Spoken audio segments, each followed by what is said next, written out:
Hi Geeks and Gamers, Matt Lemke here with Through Gamer Goggles, and we are at Origins Game Fair, and I'm here with Rhea Friesen from Steve Jackson Games. Did I say your last name right? The Friesen? last name is right. My first name's Rhea, but... I thought I asked you that, and you told me the other way. Okay. Pretty sure. Maybe you didn't hear me ask you right. Maybe. Because it was loud. I asked you at the last game day. It was pretty loud there. It was really It was loud. really busy. So anyway, we're with Rhea, and we are going to talk about many things Steve Jackson Games that are happening in the near future, new releases, things of that stuff, secrets that she's allowed to reveal about Gen Con and the tavern. And I wish I had some questions from you guys to ask her, but I wasn't smart enough to do that this year. So let's start with Gen Con and Munchkin Tavern. And well, how old is Munchkin now? 15 years. So we're at our 15-year anniversary, which we're very excited about. Some of you may have seen the a few guest artist editions that have been launched already. There'll be more coming out. There's some that are announced already at munchkin.guestartist.com. But at Gen Con this year, we're doing Munchkin Tavern. You may have remembered it from 2014, I believe was the last time we did it. Something like that. You did it here, 2013 or 2014. One of the two. So I'm pretty excited because it'll be my first Munchkin Tavern. I actually haven't. Oh, I did the one here. I liked it. I liked it. And if you check out my Facebook page or Phil Reed's Facebook page, you can see a picture of the menu. It doesn't tell you much, but you can see a picture of it. So we're going to have some stuff there that ties in with our guest artist editions. I can't really give you too many details right now about what's happening when, but they'll be posted pretty shortly. Probably 7 p.m. or 8 p.m. nightly announcements. That's what they did last time, at least. Where is the tavern this year? I don't have a location for that. Oh, okay, because a couple years ago it was like right by the Holiday Inn Express. Mm-hmm. Or, yeah, it was over there. We'll have a website up probably in a week or so that we'll have. Oh, they're adding a whole page for it. Sweet. Yeah, so there'll be a lot more information once we get that up. Okay. So which, well, you said you couldn't add too much information. Which guest artist editions are currently out? So currently, right now, there's the Munchkin Guest Artist Edition that Ian McGinty did. It's the first one that we launched. And that'll segue really well into Moops Monster Mashup, which will be the first game that we're talking about. The second one is Star Munchkin, and that one is illustrated by Lynn Peralta, who does the Geek a Week. Oh. Yeah. And he also did our Bill and Ted's game, which is Bill and Ted's excellent board game. Yeah, board. Bill and Ted's excellent board game, yes. So we've got that one. Then we have Munchkin Food, which is illustrated by John Cavalli. Oh, yeah, that's the one I want to see. Because he didn't illustrate the original Munchkin Food, so we were like, oh, well, then he's a guest artist for Munchkin Food, right? Yeah. So. It's definitely one I want to see. We also have Katie Cook. Katie Cook did a Cthulhu one. I haven't seen anything on that yet. It's not out yet. But I know it's not out. Adorable. I have seen a lot of, Phil has shared a lot of these images on Facebook, and I do not recall seeing that. Yeah, it's not out yet. It's super adorable though. It's super cute. I've actually gotten to see some of the art for that. And then Shane White, he's doing Munchkin Pathfinder. So that one's not out yet either, but it's. So there's going to be another Pathfinder game. Now, okay, since these are like the artist editions are sometimes in some cases they're reprints. Is there going to be like newer mechanics added to some of these? So it is the same cards. It's just new art. Okay. Completely re-illustrated. Yes. Okay. How in the end, how many guest artist editions will there be? Or is this something that's going to be ongoing? It's not a set number. So it could carry on for years. Yeah, I think right now we've got 12? 8. 8-ish. 8-ish confirmed. Yeah. 8-ish confirmed. Yeah. So we've got a lot.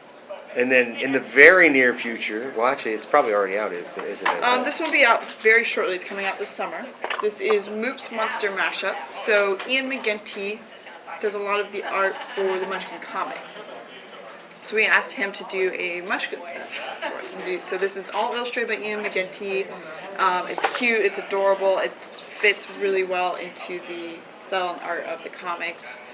And Moop is a character from one of the comics, and he's not evil, but he's a little just kind of off. And he creates all these weird monsters like the boomerang and a few different things, and we can lay them out a little bit later and kind of show some of the funnier monsters that are out there. But yeah, so. And I would definitely say his art is influenced by John. Oh, absolutely. I think for Munchkin stuff, I mean, it all kind of comes from. Well, yeah, I guess it's the stuff that like Gloom. I guess I could see John's influence in the Gloom Munchkin. Ooh, it gets a Munchkin die. That's one of the best Munchkin dice I've seen. I like that one a lot. The blue and purple. The colors, yeah. It's a good one. It doesn't roll well, but hey. What? That's a 1. A 1, 2, 2, and a 6. Okay. Loaded. Don't buy this die. It rolls. It's random. Alright. So. Yeah, so here's some of the art, and do you want me to kind of show that a little bit later? Yeah, we'll come back, Yeah. and we'll come back and do some of the art and show, because the camera's too far away. So, Okay. So we'll just leave this over here, and we'll move on to Ogre. Oh, I'll just slide it over. Okay. And we'll move to Ogre 218. Yes, so this is 2.1. Ogre Yeah, it's Objective 218. 218. There are actually copies available for sale here in here at Origins. Here, I'm just gonna kind of lay it out really quick. So Ogre 218 is like Ogre in that it is tactical and that it is 2 players. However, it is a completely different game. It is just set in the Ogre universe. We each will have a deck of cards. Here. In that there'll be ogres, there'll be CVs, there'll be howitzers. You'll have a couple cruise missiles that you'll actually take out and use kind of as you need inside the game. So they're not actually in the deck. It's all art, really. I mean, Oh yeah. art and symbols. Okay, so now we're going to actually do a close-up overview of, that right there. Ogre 218. 218. Ogre Objective 218. So we just want to do a quick card overview here. So on your cards, you're going to have these supply trucks. And so, whoops. Yeah, don't move it. Shouldn't move that outside the thing. So your supply trucks are going to tell you where else you can put other cards, basically. So if I have a supply truck here, I can put a GEV next to my light GEV. Yeah, basically it makes a cross. It doesn't surround everything. These are all adjacent, not diagonal. Well, for this particular card. Right, if you look at this guy, then you're going to have, you can The supply diagonals. Right. So the other thing, And it follows the rules basically for all of them, the targeting and the attack. Or I should have said that the other way around. yeah, so it's like we're playing on a grid. And you actually couldn't have a card here on this, because that's impassable land. But otherwise, your cards can just kind of lay out nicely on a grid. So when you lay a card out, if it can attack, it does. So if somebody is in its attack zone, it will attack. However, if it has this symbol, it actually needs help. It needs some targeting to really be able to attack something.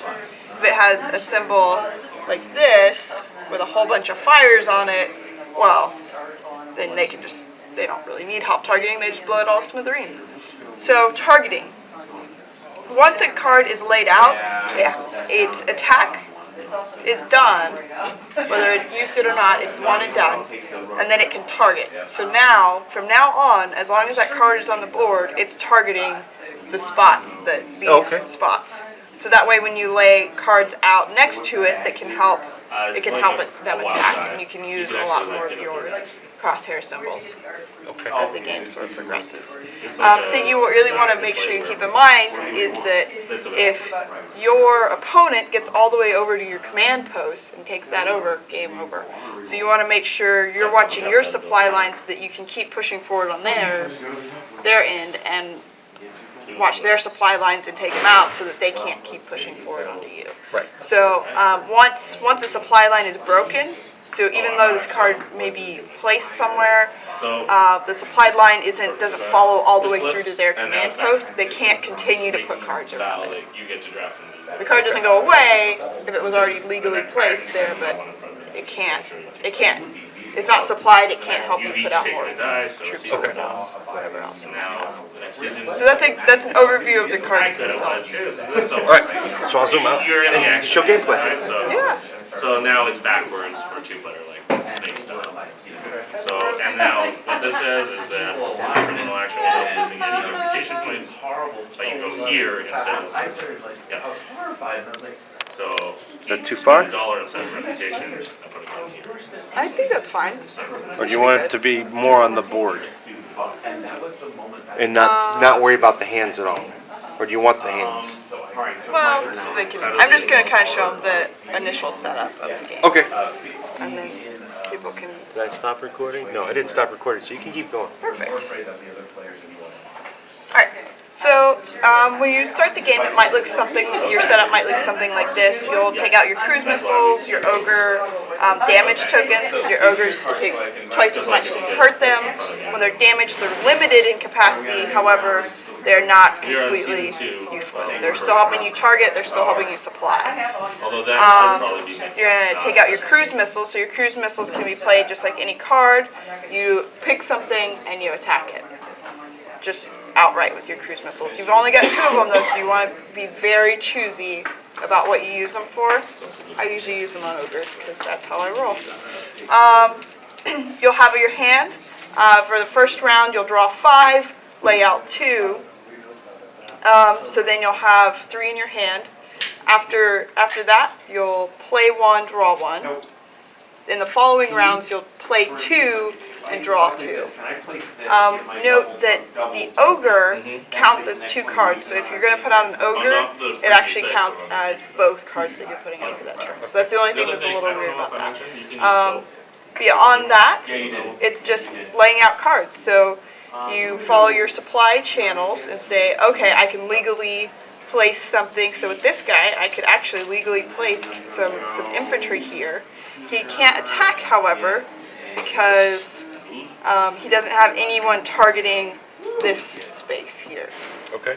So that would probably be my first move. I draw, and then the player would go from there.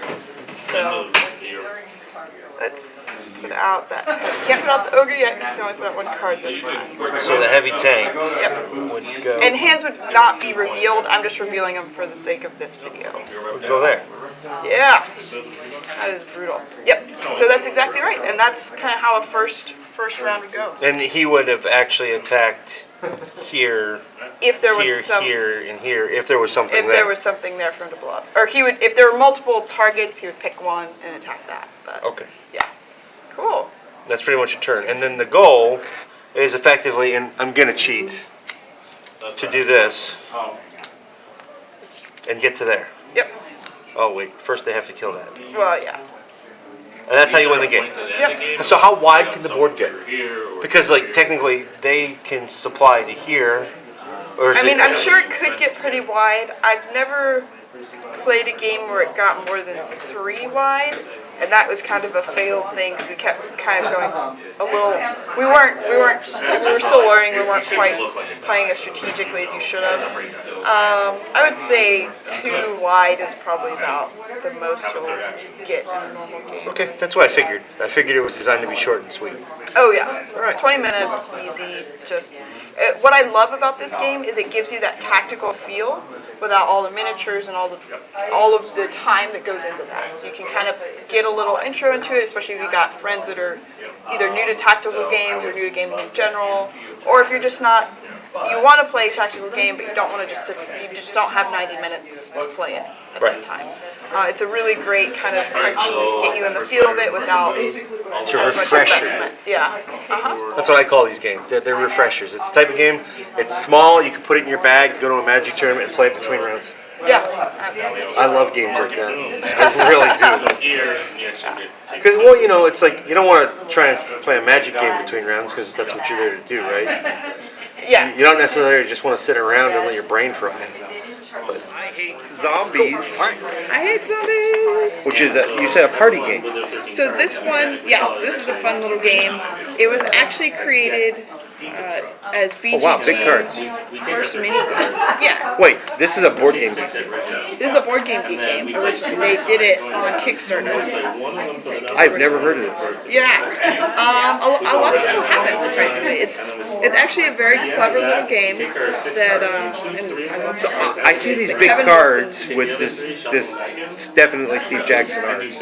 How did they do this with minis? I mean, With minis. you said it was a mini game. Oh, mini game. Oh, see, I'm thinking miniatures game. No. Mini isn't small. It was their first small game. Ah, yeah, okay. And so it was Can you designed- tell I do a lot of things different than she does? And the idea here is if at the end. So it was designed by Kevin Wilson, actually. He kind of created how this game plays. So you are either playing as zombies or the people that hate them. Purple has Right, two. which it's very clear who they are. We could even Who's say who? if Unless you flip Oh, them look, over. it's a couple. two and purple has Yeah. two. The tiebreaker is who has gathered. Yeah, flip it over. Yeah. So, So simple, fast. in the game, zombies are always attacking, people are always defending. Do you like zombies? Do you like Sure, I'll be a zombie. zombies? Right. So if you're a zombie, you're gonna pick right or left who you're going to attack. So let's say you're this zombie. Do you want to attack the couple or the four women? And we'll talk about what that is. We'll attack left. All right, we'll attack left. So we attack with Rochambeau, and the person, the people will have some special abilities that apply to us. So the four woman, for example, when rock is thrown against the four woman, the zombie will get wounded. So if you throw a rock, you're gonna get wounded regardless, whether I win or lose. Okay. Alright. So that can affect it, or something. That should have been paper. Yeah. So in that case, nothing interesting happened. We would move on. You'd go to the next zombie, and you'd pick right or left. You want to attack the four woman or the biker? Biker. Biker. All right. So whenever the human cards closest to your left and right are infected, they immediately suffer one wound. All right. So this is just going to be regular Rochambeau. She has no effects on that. She affects things if you take a wound. All right. Oh man. So she gets injured. 3 of those. She turns zombie. Okay. Two more, And she's human. and she's out. Zombies are removed from play Okay. entirely. So what happens? Okay, so bam, bam, 3. I'm assuming it's the same for a zombie. When the zombie It's gets 2. It's 2 for zombies. Yeah. Bam. So bam. when they get turned, And then he's out. they're just out. They're out. This one Yes. was easier visually to see. So it's a lot harder for the humans to win. Yeah, slightly. Is it though? I don't know. It seems that way. Working title, Moon Zoo. I don't know. What- I've seen games turn let's both say- directions. Yes. Let's say she becomes a zombie. Uh-huh. So these zombies actually have to be removed from the game Being the moon, before this one can be removed from the game. our moons are. Before this one dies. No, not at all. So first, so if you're playing as a zombie, first you might attack right or left. Right. The right or left goes all the way around. Oh, Stands all the so way around. this zombie can actually attack the cheerleader. Some bears. Nope, because there's another So they're person. moon bears. But if this There. was a zombie, it could attack the Yes, cheerleader.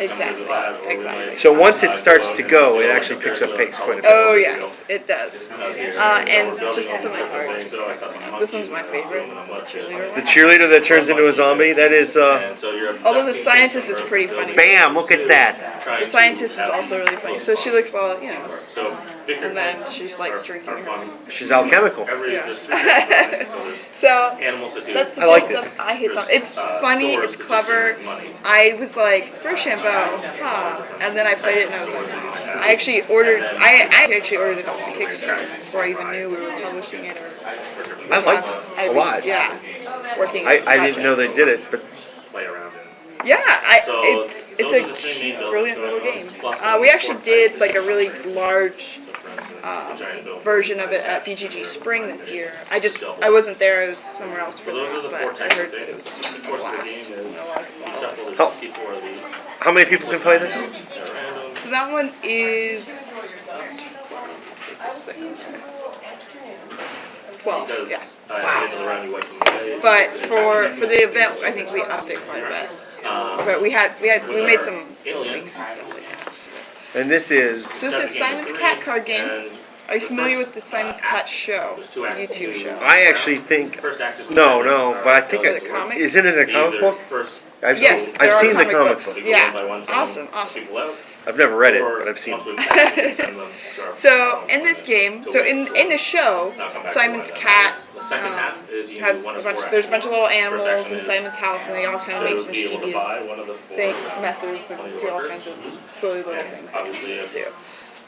So in this game, there's multiple we are going to be in the house, kind of making messes, passing them around to each other. So basically, as you play the game, you're going to be playing cards from your hand, and you have to match the previous card's color and number. The thing to kind of keep in mind is that it's not really about getting rid of all your cards. The strategy is making sure that you can play, because when you can't play, you're going to take that trick, and that's going to be your mess. As the game progresses, if you end up taking several tricks and end up with the most tricks out of anyone else, you'll get blamed. After several rounds, if you get 3 blames, so you have to have the money you to lose. Okay. So that's just the gist of the game. But the strategy is going to lie in how the cards are kind of divided up. So if you actually look at it, you'll see that the suits are not all even. The other thing you can do is So you've Oh, so there's got- what, 5 purple? $7. Like close to that's only Well, 6. they only go 3 to 8 So under on each the of yellow. these, there's a bit of a Oh yeah, the numbers are different. Yeah. So this one's 3 to 10. And This one's 1 to there's more 4. blue than anything else, it looks like. So More pink. Oh no, look at the actually. pink. There's like almost 15 So or 20 of them. pink is going to go from 3 to 12. Green is going to go 1 to 2. Everything else is going to fall somewhere in between that. Whose idea was that? That's pretty smart. It's so this was Samuel Mitchke and Randy Schoenemann. You can Oh, build it. Created Exactly. the concept, and it's funny, silly, and so a big aspect of the game is actually using those outliers to your advantage to kind of like make sure your neighbor can't play on after you. However, that can backfire if you save them too long, because then you can't play on something. Play them at all, yeah. Yeah. So there's quite a bit of strategy to that aspect of the game, and so do you want to play a quick round? Yeah, we can do that. Yeah. Let me I'm gonna get home. So if I have this, really I quick. actually only need.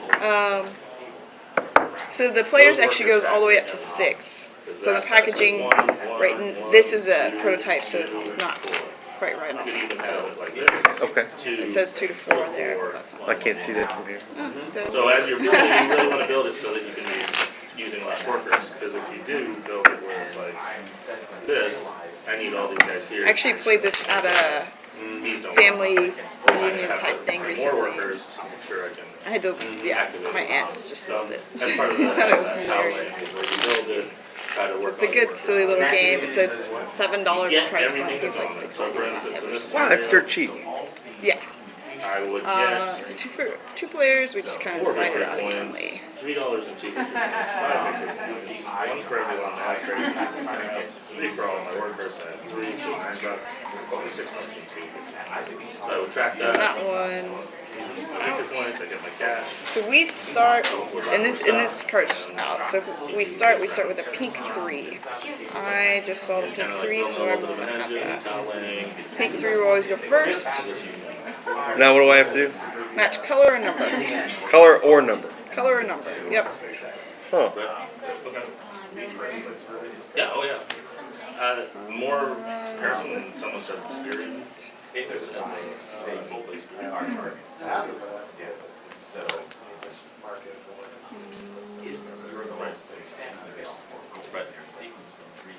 Yeah, so this is It's kind of like, in a way, it's like a weird version of Uno.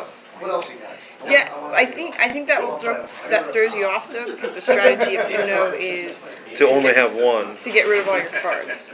That is not relevant to this. We're gonna run out of cards at the same time, unless I didn't count one dealt, which is absolutely possible. I'll take it. So there's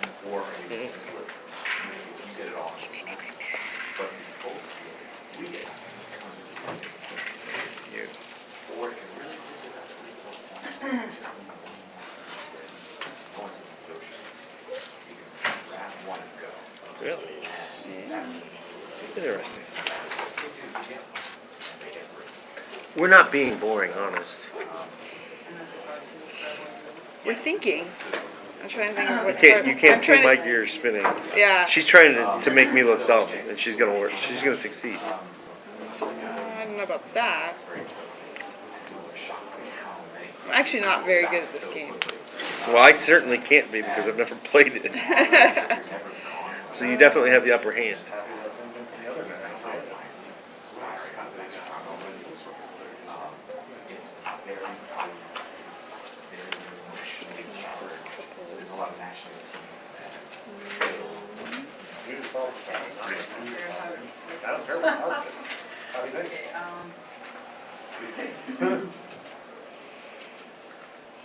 So what happens when you can't do either? Ah, can't play on it? Yep. So that means that you made a mess. That's okay. You might not Oh, that's even, right. I get one of those now. Not yet, not yet. You might not even get blamed for it. So play any card from your hand. Oh, wow. Yeah. Oh, sure. There's one just straight, either it's just hook to the left or straight across. I can't remember which one's the other. Oh, that's not the card I should have played though. Oops.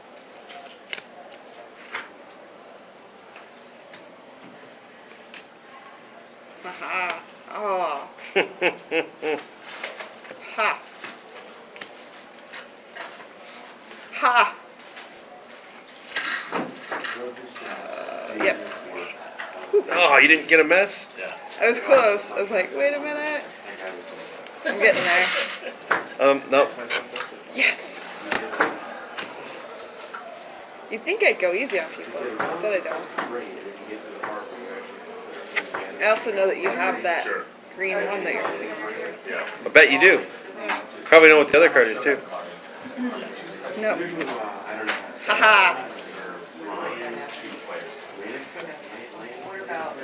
Oh, I think I lost. So you would have gotten blamed for all the messes, right, but yeah, I know you're right. even if I had made some, because you made more.